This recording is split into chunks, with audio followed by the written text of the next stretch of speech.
Charlas sin filtro, un podcast entre pacientes renales para pacientes renales. Charlas sin filtro.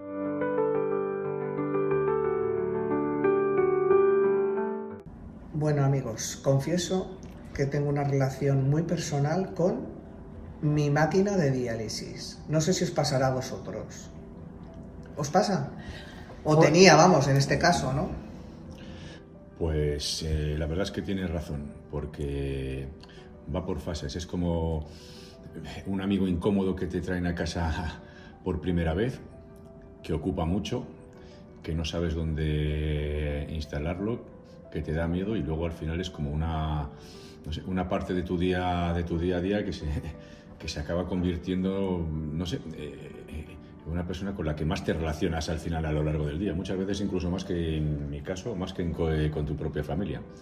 Entre que la preparas todos los fungibles que son necesarios para la sesión, preparas la sesión, y luego la duración de la misma, que en mi caso, por ejemplo, eran 2 horas 30 minutos 5 veces a la semana, pues vamos, como uno más de la familia.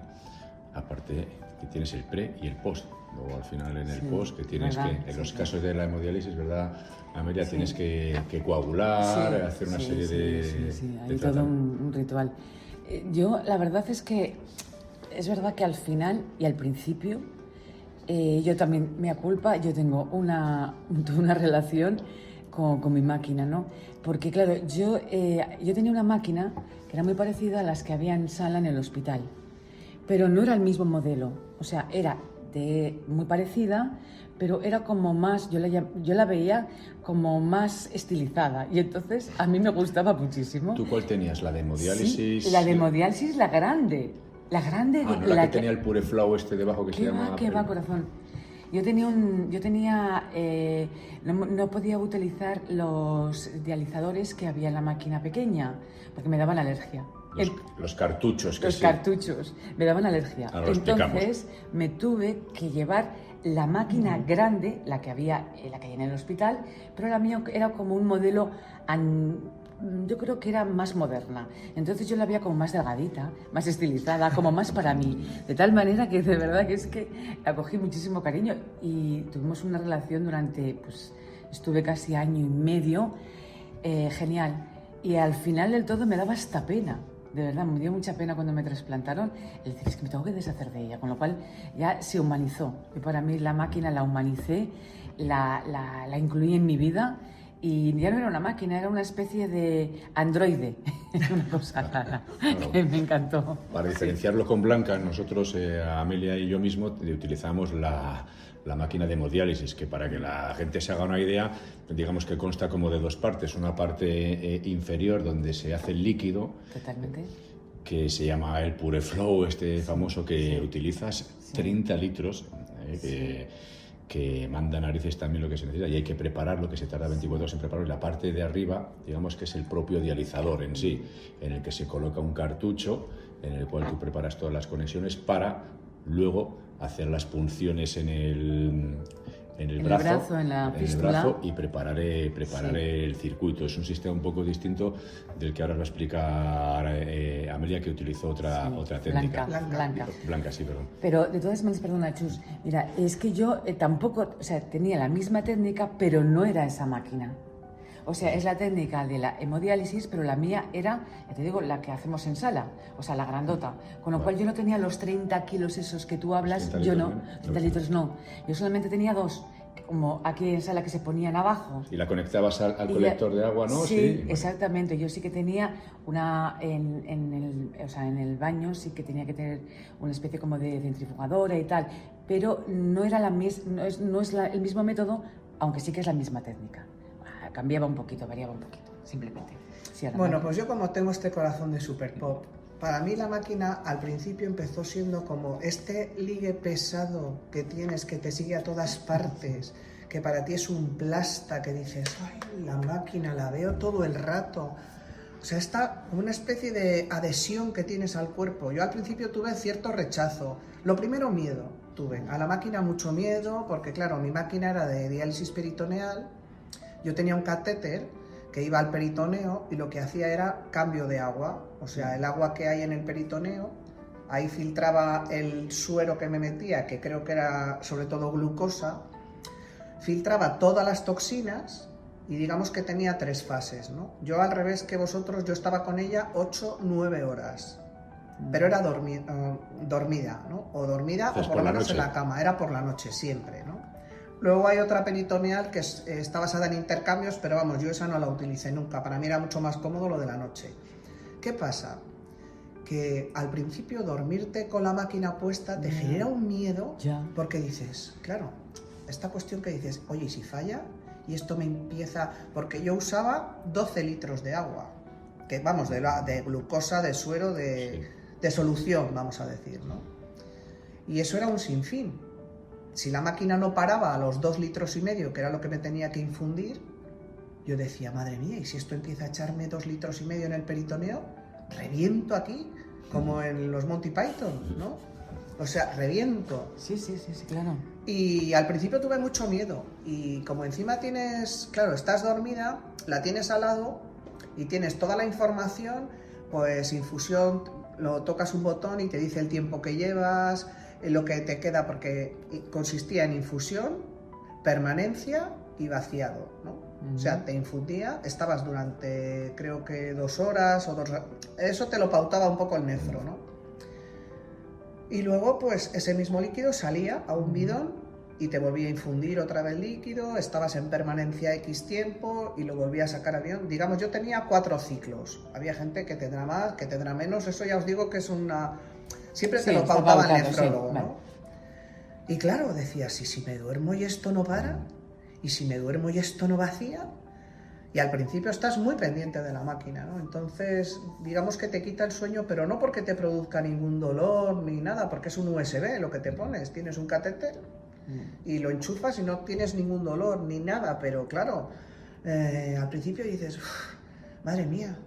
¿Qué pasa? Que a medida que tienes relación con ella, como el chico de la discoteca, pues la vas conociendo y bueno, pues tampoco es tan plasta, te va gustando y te das cuenta que realmente estás mejor con la máquina que sin la máquina, ¿no?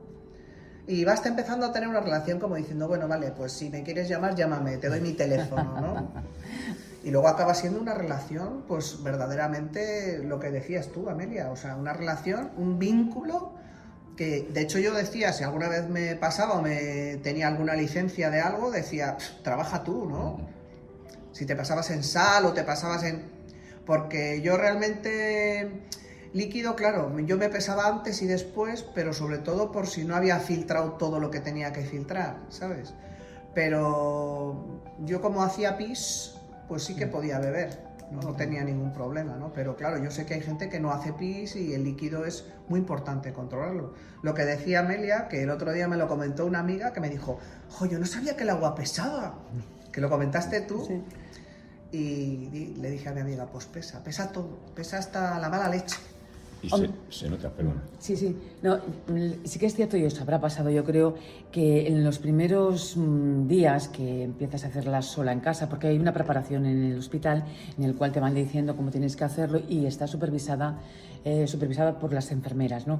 Pero en el momento en el que lo haces en casa, los primeros días, incluso los primeros, te voy a decir que hasta mes, hay bastante soledad miedosa. Sí. Hay un poco de sufrimiento. Nosotros no nos dejaban hacérnoslo sola, o sea, ¿verdad, Chus? Tenía que estar otra persona con nosotros por si acaso nos mareábamos. Yo, de hecho, me mareé varias veces. Y claro, tenían que dar al botoncito de la Cruz Roja. Era un icono que semeja la Cruz Roja, ¿no? Bueno, entonces teníamos que estar, pues eso, con alguien haciéndonoslo. Y sí que es verdad que se pasa un poco de angustia, de sufrimiento las primeras veces, ¿no? Porque aunque hay un ritual y tú vas oyendo a la máquina y el sonido te va diciendo si está bien o está mal, hay veces que empiezas a notar cosas en ti misma que a veces son inventadas. Subjetivas, sí, para... ¿Sabes? Y entonces hay muchísimo momento de va a ir mal, no va bien, no lo estoy haciendo bien, hay algo que no funciona, ay Dios mío, ¿qué me va a pasar? Claro. Y esos momentos son de soledad tremenda. Es ¿verdad? Que depender de una máquina parece que no, pero es un tema que los humanos en el fondo no lo tenemos en la cabeza, es que no lo tenemos procesado, que dependes de una máquina, ¿no? Y esto en diálisis es muy importante, que aunque al final acabas teniendo una relación vinculante y buena, al principio es muy duro asumir que dependes de una máquina, ¿no? Y en este caso tú, Blanca, lo hacías el tratamiento prácticamente sola, digamos. Sí, bueno, es que el mío tampoco necesitaba de un tercero. Por eso, es que eso ya matizaremos ese, porque hay una diferencia a nivel de tratamiento entre la peritoneal y la hemodiálisis que, como decimos Amelia y yo entiendo que es hacerlo sin otra persona. Yo creo que yo, por la experiencia que tengo, las sensaciones yo creo que son distintas también, ¿verdad? La fístula, a veces que notabas una sensación de presión, va bien, va mal. Sí, totalmente. A ver, realmente era un mundo, porque el primer momento, o sea, lo primero era la preparación, preparabas la máquina, ¿no? Y entonces iba a funcionar, o sea, ella misma tenía un ritual de preparación, y llegaba el momento de la punción, ese momento sagrado, que era como, espera, parar el mundo, sí. Que después de que te pinches, hablamos de algo importante o no importante, ¿no? Porque claro, ese momento también era tela. En este caso yo, por ejemplo, yo me pinchaba, bueno, a ti te pinchabas, bueno, cada paciente se tenía que pinchar, no el ayudante, sino la paciente. Entonces hay veces que la fístula se movía, que yo eso luego me he dado cuenta. Tú te ibas, por ejemplo, yo qué sé, pues 2 días a la playa y venías y ya se había movido la fístula. Y yo no encontraba, y yo digo, ya no me puedo pinchar, ya he perdido el don, ya no sé pincharme. Ay, Dios mío, ¿qué hago, Mónica? Y entonces, pues bueno, por una llamada telefónica y tal, entonces me iba diciendo, momento punción, tremendo, ya te pinchabas, y ya era como que ya entrabas en otro mundo, ya era el comienzo, ¿no? Pero aún con todo, hasta después de media hora no estabas tranquila. Porque tienes que ir aumentando, preparar la presión, irla subiendo poco a poco, es decir, ese es como preparar, es que como arrancar un coche y decir, bueno, primera, segunda y tal, vale, ya nos ponemos en la autovía a 120 y pongo el limitador de velocidad y que siga. Sí, esa es un poco, yo entiendo que la diferencia que ya matizaremos para la gente más adelante, un poco entre los pros y los contras de una cosa y otra. A nivel de, yo creo que la tensión esa inicial, es, al final, aun siendo rutinaria, no deja de ser estresante al principio, sobre todo porque tienes que coger bien la fístula, que vaya bien. Además, ¿sabes lo que pasaba, Chus? Que si no la cogías bien desde el primer instante que estabas haciéndolo, ya empezabas a decir, no va a ir bien. Es que nos hacemos mucho profetas, ¿eh? Porque nosotros, con nuestros 5 o 6 años de medicina que tenemos cada uno como pacientes, lo que pasa es que tú ya intuyes, y por supuesto siempre intuyes lo peor. Cuando todo va bien no intuyes nada, pero cuando empieza, ¿y este ruido? Pero si este ruido no lo ha hecho nunca, pero tal. Yo tenía la sensación, para mí mi momento clave era siempre el final. Un paso que te daba cuando ya habías drenado, habías hecho los ciclos y te despertabas, comprobar la ultrafiltración. La ultrafiltración era lo demás que sacabas a partir de los 12 litros de la máquina, ¿no? Entonces, si había buena ultrafiltración, quiere decir que tú habías filtrado bien y que se te habían ido las toxinas. Pero si había poca, drama. Siempre tenía que haber, por supuesto, mínimo. Y cuando te salía negativa, es que te había quedado algo sin drenar. Para los de peritoneal es muy gracioso porque las alarmas, que tenemos un capítulo, todos tenemos alarmas en las máquinas, porque gracias a Dios que tenemos alarmas, lógicamente. Las alarmas de peritoneal eran divertidas en el sentido, bueno, no eran divertidas para el paciente, pero, por ejemplo, ¿no? A veces no drenaba bien, y entonces cuando drenaba por debajo de lo que tenía que drenar, ya no hablo de ultrafiltración, hablo de, si te han infundido 2,5 litros, tienen que sacar mínimo 2,5 litros. Si luego saca algo más, bien, mejor, es lo bueno. Pero si no llegaba a los 2,5 litros y te quedabas en 1 litro, pipi, la alarma era permanente, ¿no? Entonces, ¿qué hacía yo? Como creo que hacían todos. Te levantas y bailas. Con el objetivo de mover el intestino, los órganos y tal y cual, para que eso filtre, porque si no filtra es porque algo se lo impide al catéter, está presionándolo algún órgano, ¿sabes? Como ya estás haciendo la digestión de las 1000 limonas y como el aparato digestivo nunca para, porque ya sabéis que nunca para, pues con algo se había topado, igual un bolo alimenticio, X, no sé, lo que fuera, ¿no? Y no frenaba, es como que coges una goma y la presionas con los 2 dedos. Y decías tú, me cago en la mano. Danzas invisibles, venga, pim, pam, pim, pam, pim, pam, pim, pam. Yo me levantaba, me movía. Primero, antes de levantarte, como zángana que soy, me daba vueltas en la cama a ver si servía, ¿no? Porque a veces lo que te pasaba es que se tazaba un poco la goma, la sondita esa, y no salía el líquido. Te mueves un poco, pam, pam, pam, oye, ya sale, genial, te vuelves a dormir. No sale. Pi, pi, pi, pi, pi, pi. Y la máquina no para de las alarmas, o sea, no para. Sí. Yo la paraba, la seguía, porque también hacía juego con la máquina, ¿no? Decía, bueno, te paro y te doy al on-off, a ver si tú misma te regeneras. Y chupaba hasta donde podía. Levanta, bailes, 3 de la mañana, 4 de la mañana, 5 de la mañana, 6 de la mañana. Te movías un poco y ya parece que iba un poquito más. O ya empezabas a mirar. 1, 2, 3. Porque normalmente lo que hacía era de 5 en 5, de 10 en 10 cuando iba todo bien. Pero si no, hacía 1 y se paraba. Un rato, 1. Bueno, resumen. Total, que te tenías que levantar y yo lo que hacía era bailar. Lo que tienes que hacer es moverte, ¿no? Sí. Moverte para recolocar tus órganos internos, perdón, y que eso siga, ¿no? Y ahora quería haceros una pregunta. ¿Cuándo normalizasteis la máquina? ¿Os acordáis un poco cuando la empezasteis a normalizar en vuestra rutina, en vuestra vida en general? Bueno, y es que eso es lo que pasa, que yo como que tengo 2 momentos. Es decir, la máquina yo creo que la normalicé pues como a los 2-3 meses, ¿no? O sea, sí, la normalicé, incluso la incluí en la estancia, en mi habitación, incluso las horas de lavarla, de limpiarla, de estarme pendiente de ella, ¿no? Lo que pasa es que yo distingo luego el momento punzamiento. Me he dado cuenta ahora que hay como 2 partes en mi mente. Está la máquina y luego está el momento punzamiento. No sé por qué lo tengo separado. Yo creo que ese momento nunca, o sea, el de pinchar nunca le normalicé, y en cambio la máquina yo creo que desde el principio al mes o 2 meses la normalicé, o sea, la incluí. La dije, tú eres para mí, como yo, vamos de la manita, ¿no? De una forma... Mi pequeño riñón. Sí.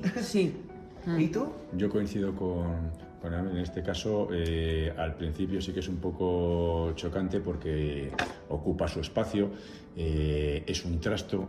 Eso ya hablaremos, sí, de la infraestructura. Sí, ya hablaremos de la infraestructura y de los 2 diferentes métodos para que la gente también lo sepa. Pero infraestructura, yo creo que los 2 métodos tienen muchísima. Como no tengas un trastero, una habitación habilitada, no te la puedes. Sí, fungibles, material fungibles.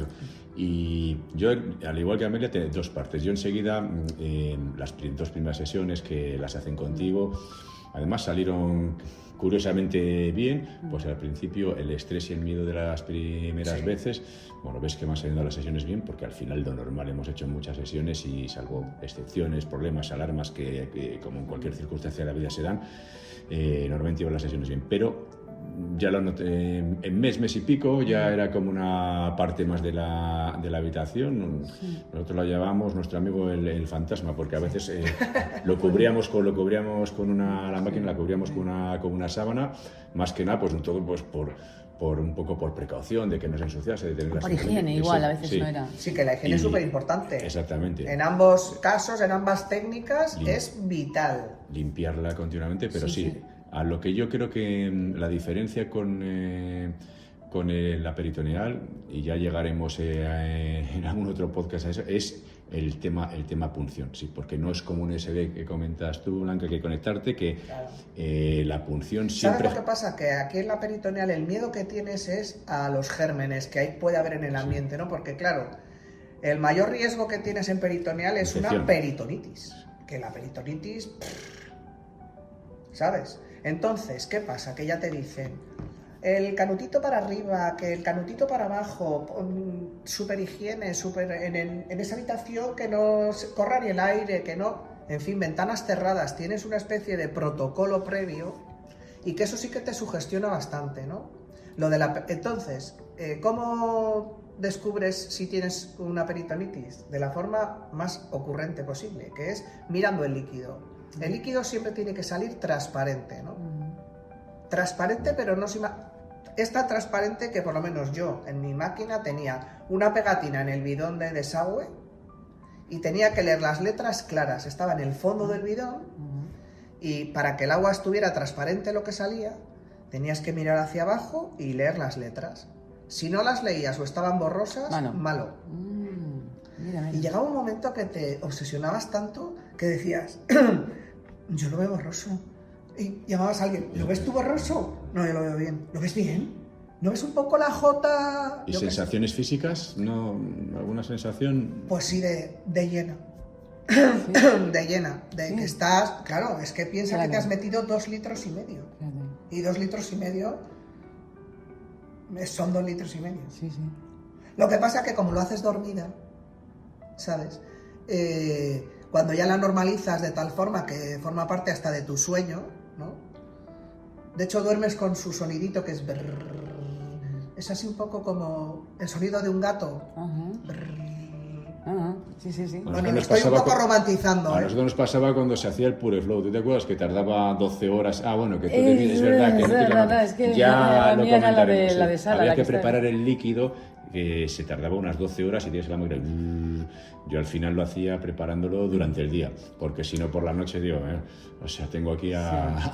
Mira, no sé si vosotros teníais que hacerlo, pero yo cuando acababa, yo tenía un cuaderno en el que tenía que ir apuntando todo.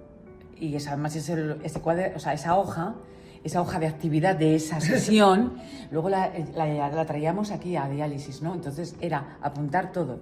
Además había una forma concreta de apuntar toda la sesión. Un Excel. Exactamente. Y entonces cada hoja ponías la fecha, tal, del paciente. Yo las tengo todavía. Bueno, pues esas hojas...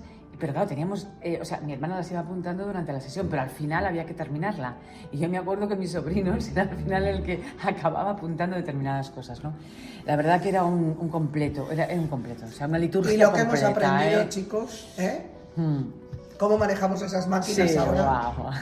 Ahora podríamos, como nos hicieron con nosotros, dar clase a la gente que tenga que pasar por estas circunstancias. Bueno, tendremos que refrescarlo, quizás igual un poquitito, y luego ya sí que se podría dar clase. Tienes un manual, te dan un manual muy grande, pero que al final... Que no lo lees nunca, yo solo los errores leía. Cuando me ponía error 508, error 905, ¿qué es esto? Y luego te dan un resumen, un cuadernito de resumen como nos dieron nosotros, que era mucho más sencillo. Sandra, precisamente. Nos lo comentó. Pero, ojo, nosotros ensayamos con ellas en el cursillo todas las alarmas. Sí, hay que terminar dando un aplauso a las enfermeras. Que nos han hecho la vida mucho más fácil.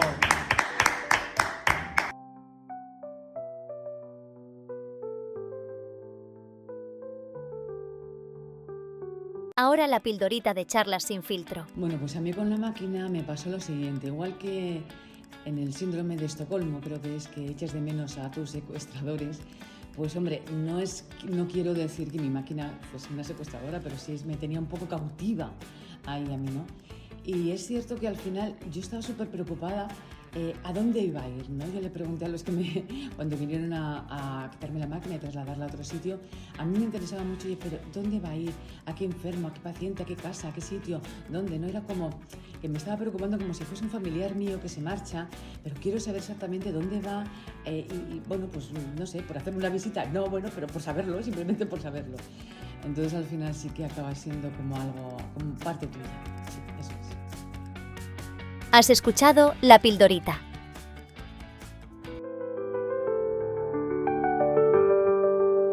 Yo creo que esto da para un podcast más. Muchas gracias por escucharnos y os invitamos al próximo Charlas sin Filtro.